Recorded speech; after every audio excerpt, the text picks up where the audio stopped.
Howdy folks, hope you're all having a good one, and welcome back to World of Warships with Rear Admiral Jingles, where today C4900RR Sniper is going to be taking the brand new, all-singing, all-dancing star of stage, screen and dockyard canteen, HMS Incomparable, into a Tier 10 ranked battle.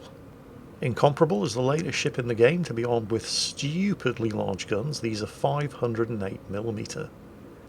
But before we talk about the ship, I need to warn you about an incident that is going to occur right at the start of this battle, and if I didn't address it now before it happens and warn you, I would fully expect the majority of you to stop watching this video in disgust, because that is basically exactly what happened when I was recording the video.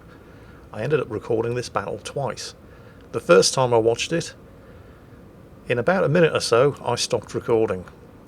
I thought to myself, I am not showcasing this kind of behaviour. However, I then read the rest of Sniper's email and took a look at some of the screenshots that he included and decided to give him a second chance. And you'll understand when you see it. So when it happens, and you're not going to have to wait long, and you'll know exactly what I'm talking about when you see it, because that'll be the point where you're all thinking, what an arsehole, just wait. Before we get there though, a little bit of context. The Incomparable is kind of like a Tier 10 version of the Repulse at Tier 6, which isn't really a battleship, it's a battle cruiser with seriously big guns. Now, like the Repulse at Tier 6, it has an extremely long duration engine boost that, when used in combination with skills like Swift in Silence, can see this massive ship reach speeds in excess of 40 knots. Which is exactly what's happening here. Now, the Des Moines in front is obviously not looking behind him, does not realise that he's about to get run into, and Sniper at the last second tries to avoid him. But the Incomparable was just too big, it was going too fast, and he left it just a little bit too late to execute the turn. So now, and this has to be intensely frustrating for both of them, but especially for Sniper, that engine boost has effectively been wasted, and now he has to build up the speed again. And you can see Sniper being less than complimentary to the Des Moines in chat there, even though it wasn't really the Des Moines' fault. But this isn't the douchebag moment. Well, it is, but it's only really mild douchebaggery. No, this is the douchebag moment. Now, there's no friendly fire in World of Warships anymore, so we didn't actually do any damage to the Des Moines, but that is still completely unacceptable. And this is the point where, on first viewing this battle, I stopped the recording, exited the replay, deleted the recording thus far, went back to Sniper's email in order to delete that and move on, but then I read the rest of the email. Sniper knows he has a temper problem. He's not trying to excuse it, but when it does get the better of him, he is at least good enough to try to make up for it and apologise afterwards. As you can see here from the attached screenshot after the battle, where he apologised profusely, and the Des Moines very graciously accepted his apology. So if the captain of the Des Moines was okay with it, I thought, well, there's no reason why I shouldn't be, and hopefully you guys will be too. So I jumped back in, flashed up the replay again, hit record, and gave Sniper a second crack at the whip. And if any of you are still watching at this point, you've obviously decided to as well. First shots out at the Smolensk. Only 2 shots make it past the island, with the 2 forward turrets being occluded.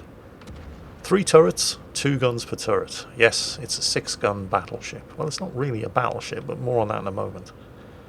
Now, as many of you may be aware, I have a bit of a problem with battleships that only have 6 guns. But my problem is mostly just with battleships that only have 6 very inaccurate guns, like the Gneisenau and the Frederick the Great. That is not a problem.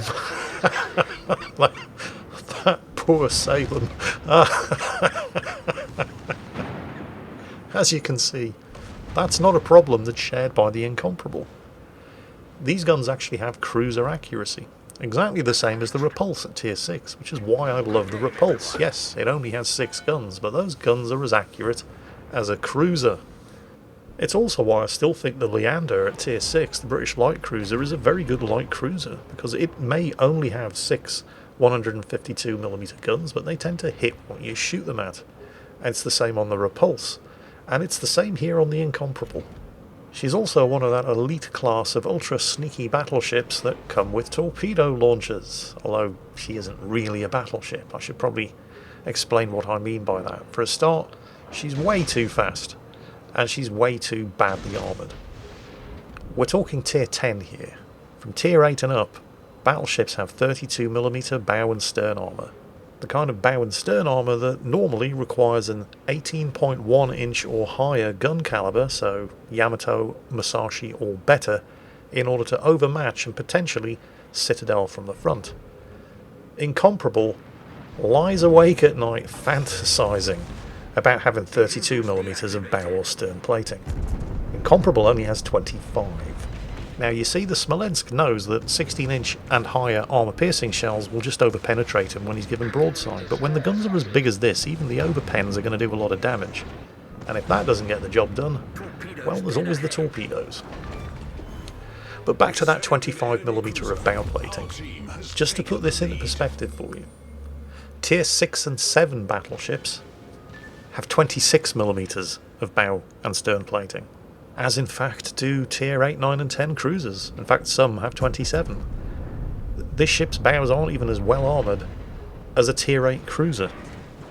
HMS Warspite, which is a Tier 6 battleship, can overmatch the bows of the Incomparable. So you can see that while Incomparable is technically classed as a battleship in-game, it's not really a battleship. What it is just a method of transporting these insanely big guns around the ocean as quickly as humanly possible. Now, he got some good hits on the Christopher Colombo there, forcing him to deploy his smoke. And that's worked out really well for Sniper. I mean, he's denied the opportunity to try to finish him off, but the Italian battleship is no longer spotting him, which is good news because there's a Grosser Kurfürst coming around the other corner. Sniper is not interested in getting shot at by both of them at the same time, so he's backing up here. His torpedoes are ready. They're exactly the same torpedoes that you get on the Daring, by the way. They'll do 16,000 damage and they've got a 10-kilometre range. It's difficult to see exactly what the... Oh, there he is! Oh, look at that broadside. Shots out. Kind of disappointing, actually. I mean, 10,000 damage is 10,000 damage, but at that kind of angle I was expecting more. There's no hiding now, of course. He's inside the Grosser Kurfürst's hydro range. So, well, what can I say?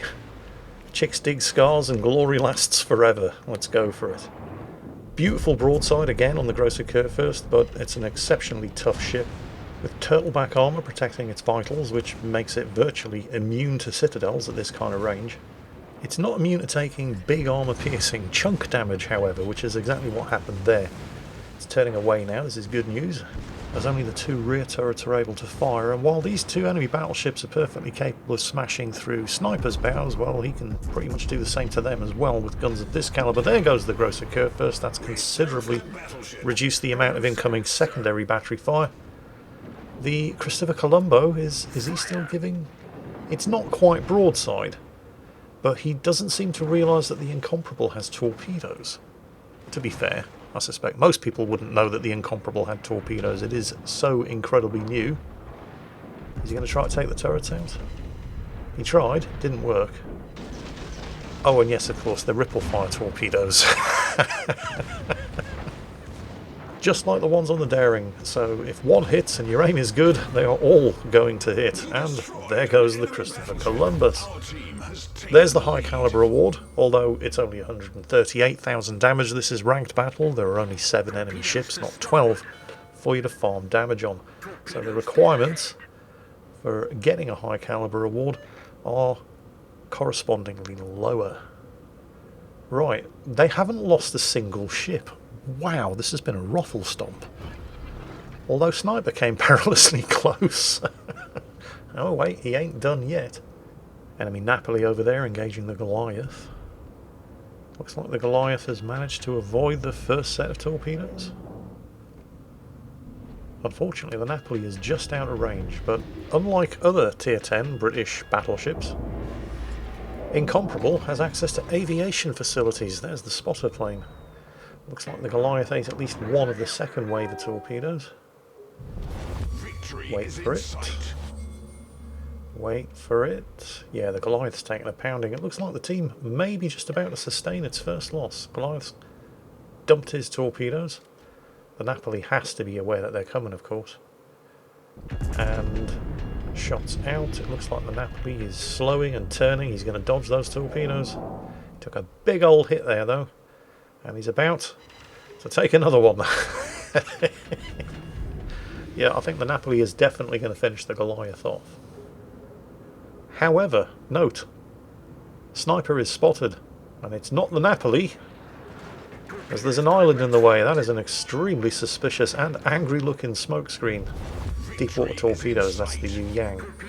But because the Incomparable handles like a speedboat, especially when the engine boost is running, yeah, better luck next time, Pagno. He has the hydro running, he's preemptively switched to high explosive ammunition, and this is normally a bit of a nightmare for a battleship captain in these kind of stuff. Ooh, I hope the Yu Yang's got some flex tape, because that was a lot of damage. But yes, this is normally a nightmare situation for a battleship captain. When you try to hit a small fast-moving target like a destroyer with your main battery guns, especially when you only have 6 main battery guns, and your secondaries aren't up to much, because the Incomparables aren't. But the main batteries, well, they get the job done. And that's his 4th kill, and the end of the battle. So, bit of a shameful start for Sniper there, but he is aware that he has an issue with his temper, and he did apologise to the captain of the Des Moines afterwards. Which is just as well, otherwise I wouldn't have bothered watching the rest of this battle, and I'm glad I did, because that was very amusing. Incomparable does seem like a good ship, although horribly badly armoured. Even the main belt is less than 300mm thick, which will allow you to tank armour piercing shells by angling, but it isn't going to stop anything. Even cruiser ammo is going to go through that on a broadside. So yes, Akazuki, I agree. A bit of a glass cannon. Although, well, you know, in the hands of an experienced player, potentially extremely dangerous. So, I hope you've enjoyed today's video. This is goodbye from me. Is it goodbye from... And it's goodbye from Akazuki. Take care, folks. We'll catch you next time.